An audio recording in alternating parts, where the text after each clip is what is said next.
Hello and welcome to S2A Current Affairs. நீ பார்க்க போகிற topic NMR test, பேபேக் scheme, Paris climate committee, Iran nuclear deal, news drops. First topic NMR test. NMR test அப்படின்னா nuclear magnetic resonance test. இந்த test எதுக்காக பண்ணுறாங்க அப்படின்னு பார்த்தோம்னா honey, அதாவது தேனோட பியூரிட்டியை கண்டுபிடிக்கிறதுக்காக பண்ணக்கூடிய ஒரு டெஸ்ட்டு தான் இந்த நியூக்ளியர் மேக்னெட்டிக் ரிசோனன்ஸ் டெஸ்ட் அப்படின்னு சொல்லப்படக்கூடிய NMR டெஸ்ட். இதில் நேற்று என்விரான்மெண்டல் வாட்ச்டாக்கான centre for science and environment என்ன சொல்லியிருக்காங்க அப்படின்னா, இந்தியாவில் விற்கிற மேஜர் பிராண்ட்ஸ் அவங்களோட தேனில் சுகர் சிரப்பை கலந்துருக்காங்க அப்படின்ற ஒரு அதிர்ச்சியான தகவலை சொல்லியிருக்காங்க. இந்த NMR டெஸ்ட் எதுக்கு பண்ணுறாங்க அப்படின்னு பார்த்தோம்னா, மாலிகுலார் லெவலில் அதோட காம்போசிஷன் எப்படி இருக்குது அப்படின்றத மாலிகுலார் லெவலில் செக் பண்ணுறதுக்காக பண்ணக்கூடிய ஒரு டெஸ்ட்டு தான் இந்த NMR டெஸ்ட்டு. இதை எங்கே கண்டக்ட் பண்ணியிருந்தாங்க அப்படின்னு பார்த்தோம்னா, ஜெர்மனியில் இருக்க ஒரு லேபில் தான் இதை கண்டக்ட் பண்ணியிருந்தாங்க. இந்தியன் ப்ரொசீஜர் படி, இந்தியன் லா படி இந்த NMR டெஸ்ட்டு தேனுக்கு அவசியம் கிடையாது. ஆனால் அந்த தேனை எக்ஸ்போர்ட் பண்ணணும் அப்படின்னா NMR டெஸ்ட்டு கண்டிப்பாக பண்ணியே ஆகணும். இந்தியாவிலேயே இந்த NMR டெஸ்டிங் ஃபெசிலிட்டி கொண்ட ஒரே ஹனி மேனுஃபேக்சரிங் யார் அப்படின்னு பார்த்தோம்னா டாபர் அப்படின்ற ஹனி மேனுஃபேக்சரிங் கம்பெனி மட்டும்தான். இந்த NMR டெஸ்ட்டில் மூணு ஹனி கம்பெனி மட்டும்தான் பாஸ் பண்ணியிருக்காங்க. அது என்னென்ன கம்பெனின்னு பார்த்தோம்னா சஃபோலா, மார்க்டு சொஹானா, நேச்சர் நெக்டார் அப்படின்ற மூணு கம்பெனி மட்டும்தான் பாஸ் பண்ணியிருக்காங்க. சென்டர் ஃபார் சயின்ஸ் அண்ட் என்விரான்மெண்ட்டை பற்றி பார்க்கலாம். Centre for science and environment அப்படின்றது ஒரு நான் ப்ராஃபிட் ஆர்கனைசேஷன். இது எங்கே இருக்குது அப்படின்னு பார்த்தோம்னா நியூ டெல்லியில் இருக்குது. எப்போ எஸ்டாப்ளிஷ் பண்ணாங்க அப்படின்னு பார்த்தோம்னா 1980 எஸ்டாப்ளிஷ் பண்ணாங்க. என்விரான்மெண்டல் சம்மந்தப்பட்ட விஷயத்துக்கு இந்த CSE அப்படின்ற centre for science and environment அப்படின்ற ஆர்கனைசேஷன் திங்க் டேங்காக செயல்பட்டுக்கிட்டு இருக்குது. இந்த CSEக்கு 2018 வருஷம் Indira Gandhi prize for peace, disarmament and development அப்படின்ற ப்ரைஸை கொடுத்துருக்காங்க. எதுக்காக அப்படின்னு பார்த்தோம்னா, இதோட ரோலு என்விரான்மெண்ட், எஜுகேஷன் அண்ட் ப்ரொடக்ஷனுக்கு யூஸ் ஆகுறதுனால இந்த ப்ரைஸை CSEக்கு கொடுத்துருக்காங்க. அப்போ CSE எப்போ ஆரம்பித்தாங்க அப்படின்னு கேட்டாங்கன்னா 1980. அடுத்து பார்க்க போகிற டாபிக் பேபேக் ஸ்கீம்.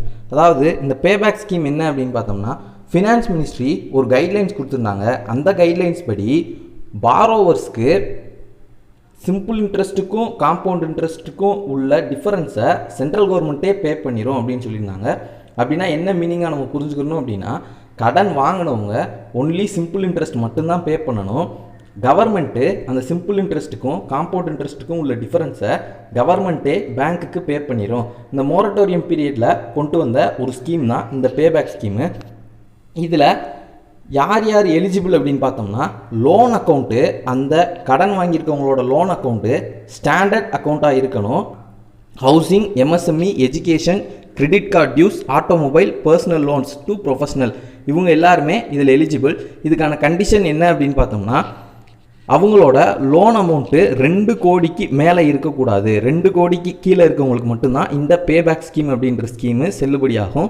SBI தான் இந்த ஸ்கீமோட நோடல் ஏஜென்சி. லெண்டிங் இன்ஸ்டிடியூஷனுக்கு SBI மூலியமாக ஃபண்டு ட்ரான்ஸ்ஃபர் பண்ணப்படும். அடுத்து பார்க்க போகிற டாபிக் பாரிஸ் அக்ரிமெண்ட்.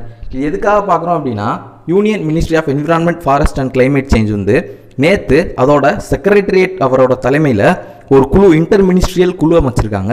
எதுக்காக அப்படின்னு பார்த்தோம்னா, இந்த பாரிஸ் அக்ரிமெண்ட் அதில் பண்ண நேஷ்னலி டிட்டர்மைன் கான்ட்ரிபியூஷனை இம்ப்ளிமெண்ட் பண்ணுறதுக்காக அமைக்கப்பட்ட குழு தான் அந்த குழு.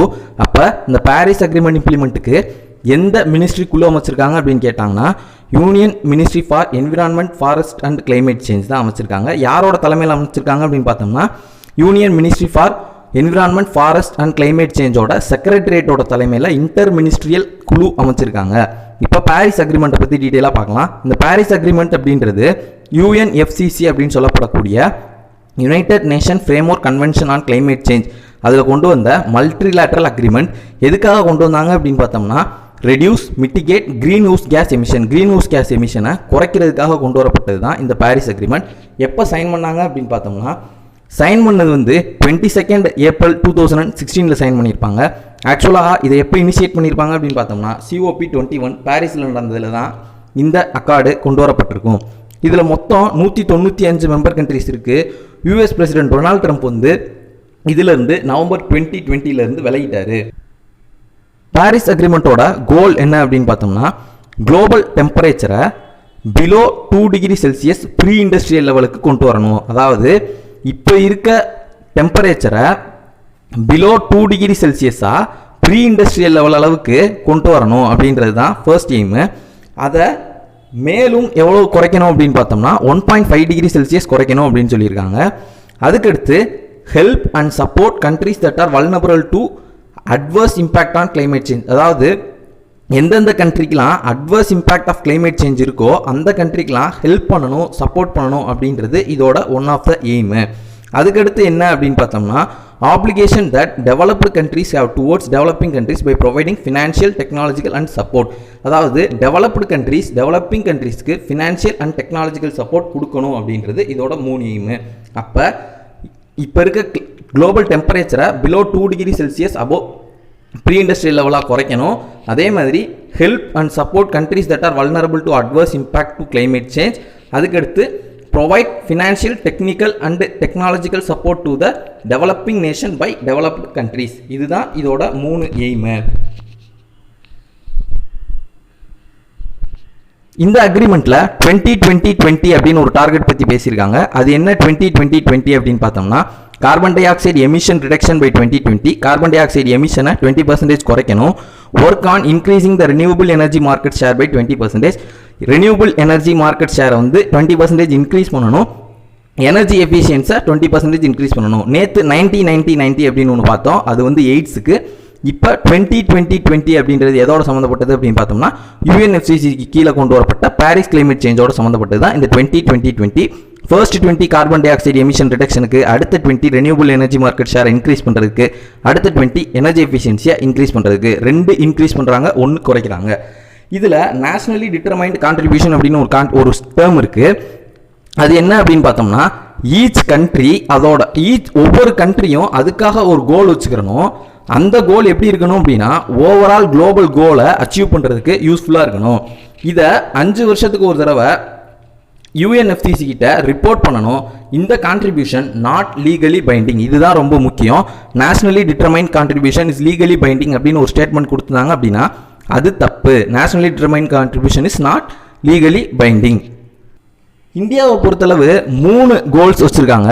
என்ன அப்படின்னு பார்த்தோம்னா, 33 to 35% reduction in gross domestic product emission intensity by 2030 from 2005 level.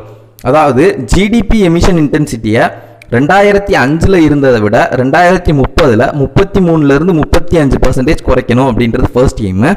அடுத்து 40% share of non fossil fuel based electricity by 2030. அதாவது நான் ஃபாசில் ஃபியூயலில் எலக்ட்ரிசிட்டியை 40% இன்க்ரீஸ் பண்ணணும். அதோட கட் ஆஃப் டேட்டு 2030. எல்லாத்துக்குமே கட் ஆஃப் டேட் மேக்ஸிமம் 2030 தான் வச்சுருப்பாங்க. creating a carbon sink of 2.5 to 3 billion tons of carbon dioxide through afforestation program. afforestation program மூலமா carbon sink, அதாவது carbon நம்ம வெளியில் விடுற கார்பன் வந்து அப்சர்வ் பண்ணுறதுக்கு பேர் தான் கார்பன் சிங்க்கு. அந்த கார்பன் சிங்கை 2.5 to 3 billion tons of carbon டை ஆக்சைடை கார்பன் சிங்க் அப்சர்வ் பண்ணுற அளவுக்கு ஏஃபாரஸ்டேஷன் கொண்டு வரணும் அப்படின்றது அடுத்த எய்மு. இந்த 3 தான் இந்தியாவோட என்டிசி அப்படின்னு சொல்லப்படக்கூடிய நேஷனலி டிட்டர்மைன்ட் கான்ட்ரிபியூஷன். எதுக்கு கீழே அப்படின்னு பார்த்தோம்னா, பாரிஸ் கிளைமேட் அக்கார்டு கீழே. பாரிஸ் கிளைமேட் அக்கார்டு யார் கொண்டு வந்தாங்க அப்படின்னு பார்த்தோம்னா யூஎன்எஃப்சிசி. அடுத்து பார்க்க போகிற டாபிக் ஈரான் நியூக்ளியர் டீல். நேற்று புதுசாக யூஎஸ் பிரசிடெண்ட்டாக தேர்ந்தெடுக்கப்பட்டுள்ள ஜோ பிடன் அவர்கள் வந்து ஈரான் நியூக்ளியர் டீலுக்கு திரும்ப யூஎஸ் சேர்றதுக்காக சில கட்டுப்பாடுகள், சில விதிகளை அறிவிச்சிருக்காரு.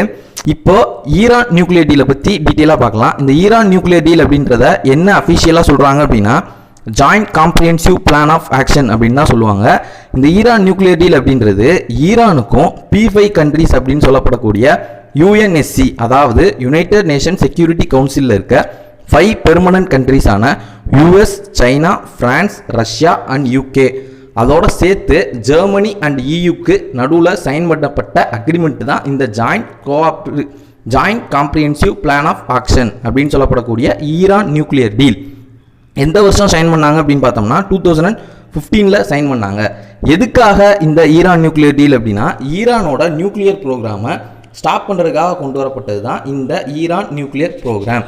இந்த டீலுக்கு கீழே ஈரானோட என்ரிச்டு யுரேனியத்தை கண்ட்ரியிலிருந்து ஷிப்ட் அவுட் பண்ணிட்டாங்க. அதே மாதிரி ஹெவி வாட்டர் ஃபெசிலிட்டியை இன்ஆப்ரபிள் பண்ணிட்டாங்க, அதாவது செயல்படுத்த விடாமல் ஸ்டாப் பண்ணிட்டாங்க. அதுக்கடுத்து ஆப்ரேஷனல் நியூக்ளியர் ஃபெசிலிட்டிஸை இன்டர்நேஷ்னல் இன்ஸ்பெக்ஷனுக்கு கீழே கொண்டு வந்திருக்காங்க. ஈரான் இதெல்லாம் பண்ணுறதுக்கு ஈரானுக்கு என்ன யூஸ் அப்படின்னு பார்த்தோம்னா, இன்டர்நேஷ்னல் சாங்ஷன், ஈரான் மேலே இருந்த இன்டர்நேஷ்னல் சாங்ஷனை இன்டர்நேஷ்னல் எல்லாரும் அந்த P5 கண்ட்ரிஸ் சேர்ந்து லிஃப்ட் பண்ணுறதா ப்ராமிஸ் பண்ணியிருந்தாங்க. யூஎஸ் எதனால் இந்த ஈரான் நியூக்ளியர் டீலிருந்து வெளியில் வந்துச்சு அப்படின்னு பார்த்தோம்னா, என்ன டொனால்ட் ட்ரம்ப் அவர்கள் சொன்னாங்க அப்படின்னு பார்த்தோம்னா, இந்த ஈரான் நியூக்ளியர் டீலுன்றது ஈரானோட பேலிஸ்டிக் மிசைல் ப்ரோக்ராமை டார்கெட் பண்ணலை அப்படின்னு ஃபர்ஸ்ட் பாயிண்ட் சொல்லியிருந்தாரு. அதுக்கடுத்து ஈரானோட நியூக்ளியர் ஆக்டிவிட்டீஸ் 2025க்கு அடுத்து ஈரானோட நியூக்ளியர் ஆக்டிவிட்டீஸை இது ஃபோக்கஸ் பண்ணல அப்படின்னு சொல்லியிருந்தாரு. அதே மாதிரி ஈரானோட ரோலு ஏமன்லையும் சிரியாலையும் இருந்ததை சுட்டி காட்டி இந்த யூஎஸ் ஈரான் நியூக்ளியர் டீலை விட்டு வெளியில் வந்துச்சு. அடுத்து பார்க்க போகிற டாபிக் நியூஸ் டிராப்ஸ். சூம்ராங் ஷூ கிரைசிஸ் அப்படின்ற கிரைசிஸ் இந்தியாவுக்கும் சைனாக்கும் நடுவில் இருக்க கிரைசிஸ். 1986 இந்த கிரைசிஸ் ஆரம்பிச்சிச்சு. இந்த சூம்ராங் ஷூ அப்படின்ற இடம் எங்கே இருக்குது அப்படின்னு பார்த்தோம்னா அருணாச்சல் பிரதேசில் இருக்குது. பிஃப்சர் வேக்சின் UK அப்ரூவ் பண்ணியிருக்காங்க, அது எல்லாருமே பார்த்துருப்போம்.